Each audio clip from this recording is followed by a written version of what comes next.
بسم اللہ الرحمن الرحیم۔ رسول اللہ صلی اللہ علیہ وآلہ وسلم نزول قرآن کے وقت بہت سختی محسوس فرمایا کرتے تھے، اور اس کی علامتوں میں سے ایک یہ تھی کہ یاد کرنے کے لیے آپ اپنے ہونٹوں کو ہلاتے تھے۔ ابن عباس رضی اللہ تعالیٰ عنہ نے کہا، میں اپنے ہونٹوں کو ہلاتا ہوں جس طرح آپ ہلاتے تھے۔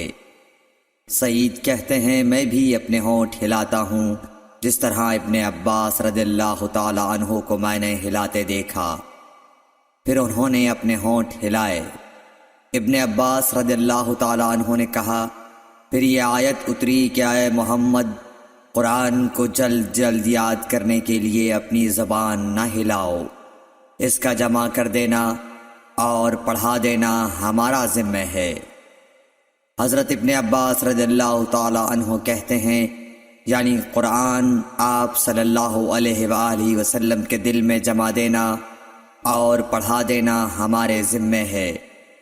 پھر جب ہم پڑھ چکے تو اس پڑھے ہوئے کی اتباع کرو۔ ابن عباس رضی اللہ تعالی عنہ فرماتے ہیں، اس کا مطلب یہ ہے آپ اس کو خاموشی کے ساتھ سنتے رہو، اس کے بعد مطلب سمجھا دینا ہمارے ذمہ ہے۔ پھر یقیناً یہ ہماری ذمہ داری ہے کہ آپ اس کو پڑھو، یعنی اس کو محفوظ کر سکو۔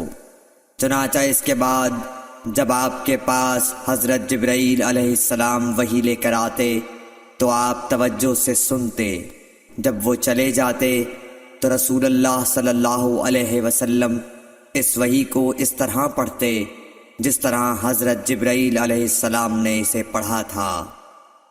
صحیح بخاری حدیث نمبر 5۔